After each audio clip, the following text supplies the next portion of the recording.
My name is Mark Perry, or as they refer to me, the guy who has to follow Ernie.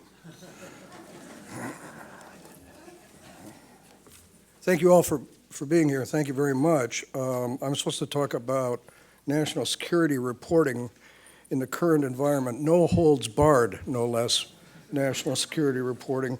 And I'm going to do that, but I'm going to take a bank shot to do it, if you don't mind, and talk about two phrases that keep kind of going through my mind when I do my reporting on the U.S. military and intelligence communities. And the first phrase is national interest. And the second phrase is skin in the game. Now, we always hear and we use the term national interest, and it's an important phrase, but not many people, I don't think, really know what it means when we talk about U.S. national interests.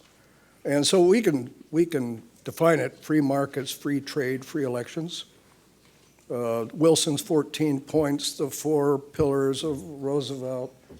But I think that taking a look at reporting, and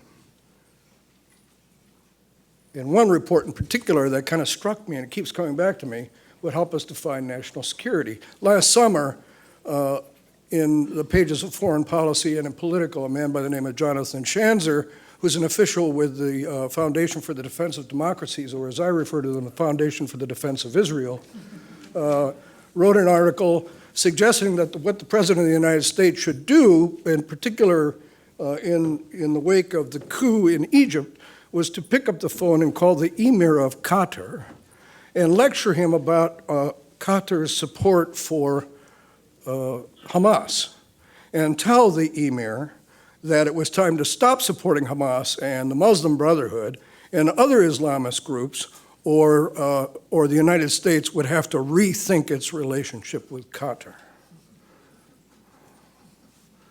And I read this piece, and I thought, all right, let's suppose that the President, Obama, reads this piece, which seems improbable, but let's suppose he did, and then he were to actually follow the advice of Jonathan Schanzer of the Foundation for the Defense of Israel and call the Emir of Qatar and say, it's time for you to rethink your relationship with the Muslim Brotherhood, and it's time for you to rethink your relationship with Hamas, or by golly, we're going to do whatever.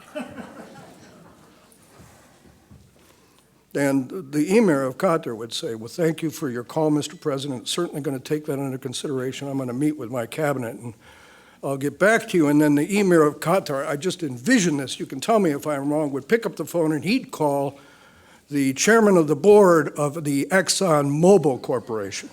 And he'd say, you know, I just got a call from the President of the United States, and maybe I'm out of line here, but I got lectured by him, and I'm wondering what you think about that. And the chairman of the board of ExxonMobil would say, well, it's a very interesting phone call. Let me talk to my government relations people in Washington and give me a few days, and I'll get back to you. And then he would probably call the President of the United States. I'm just hypothesizing here now.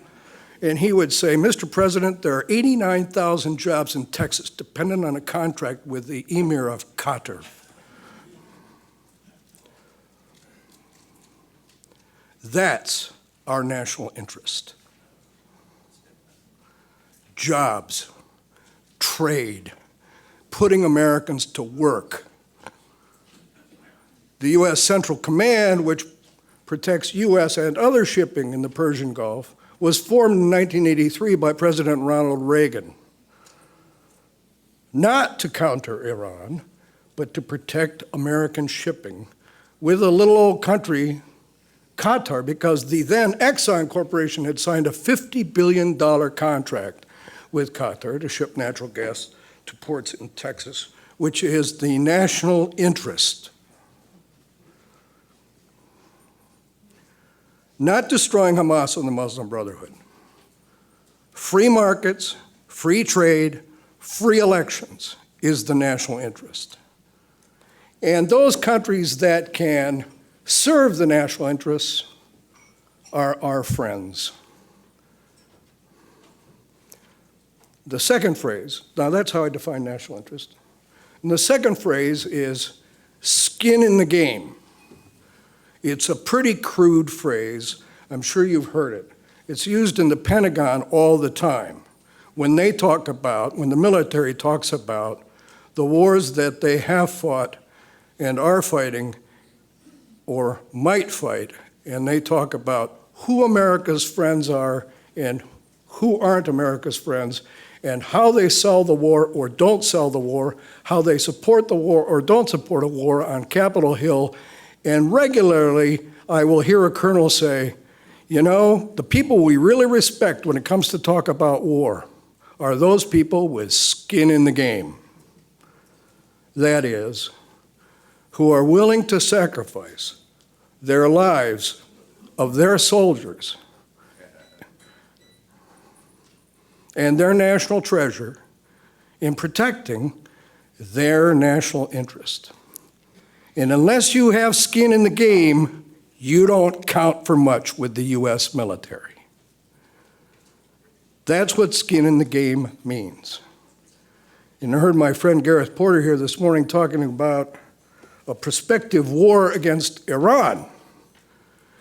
And the skin in the game here would be U.S. skin and not Israel's. Now, the President of the United States gave a State of the Union address, and during his State of the Union address, he said that the Senate was considering a sanctions bill against Iran, that if it came to his desk, he would veto it. And the next day after he gave that speech, if you'll recall, 3 of the major co-sponsors of that bill dropped off the bill. What happened? Did the president's words scare the senior senator from Connecticut? Was Senator Menendez cowed by President Barack Obama? Or was it that there were a series of briefings on the Hill, very quick briefings, from the U.S. military, which has skin in the game, that said that the United States war against Iran would last 90 days and that we would prevail in such a conflict and would cost us $2 billion a day, 5,000 American lives, and probably 2 destroyers, and that it would not be a campaign of shock and awe, but an ugly, bloody confrontation.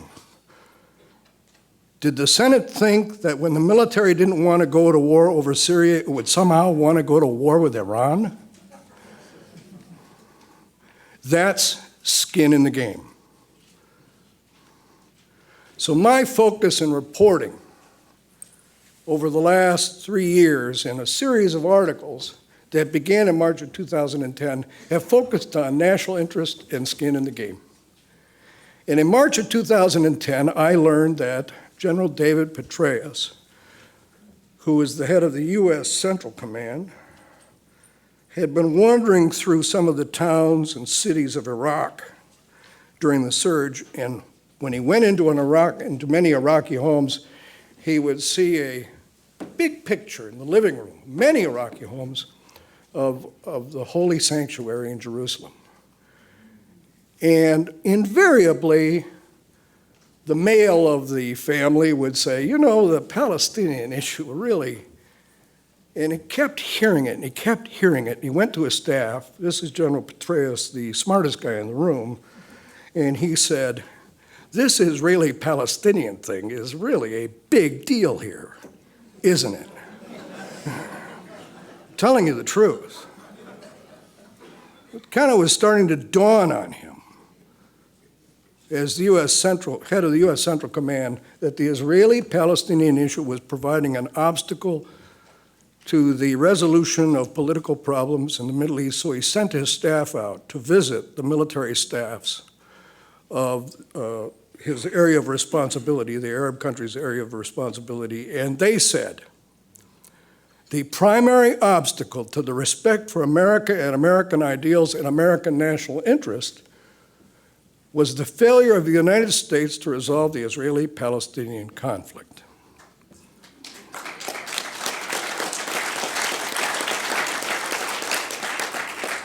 Now I heard about, then he sent his staff to brief Admiral Mullen, the chairman of the Joint Chiefs of Staff, who listened closely to the briefing, to the part where it said that the failure to resolve the Israeli-Palestinian conflict is an obstacle to American national interests. And I was told about the briefing, and I published the results of the briefing, and the day after I published it, I was scared to death because David Petraeus was going to testify in the US Senate. And I thought he could probably legitimately deny that any of this had ever happened, and I'd look like a schmuck. I was in my car in the GW Parkway, and I pulled over listening to his testimony, and he was asked by Senator McCain whether he believed that the Israeli-Palestinian conflict was the primary obstacle to American national security interests in the Middle East, and he said, "Yes, I do."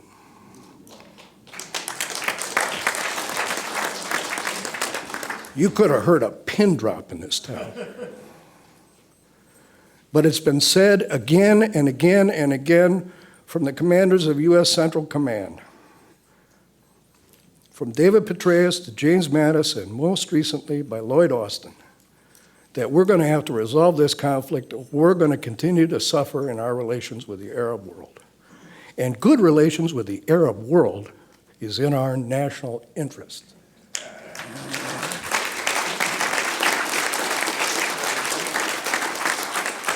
I then reported two other articles which I urge you to read on foreign policy. One is a false flag about how Israel recruited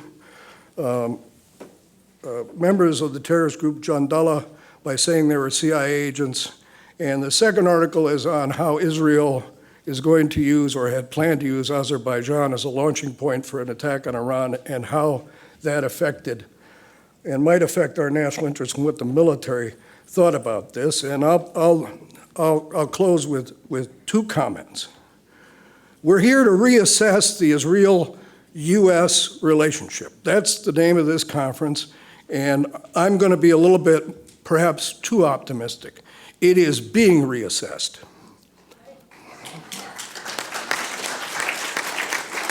And I understand how important and powerful AIPAC is, but there is no more powerful lobby in Washington than the U.S. military.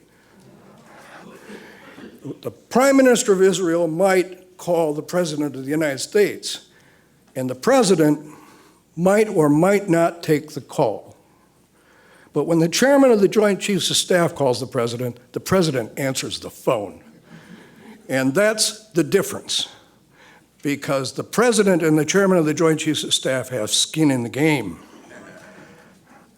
Malcolm Honline, I'll close with this, said recently, and I think this is important. Malcolm Honline is the president of the Organization of Presidents of Major Jewish Organizations. You all know that, right? He said, and I want to quote him, when he was talking about the increasing sanctions on Iran, he said, "I don't want to visit any more memorials to dead Jews," to which I think our response and the military's response is and has been, right. And we don't want to visit any more memorials to dead Americans. Thank you.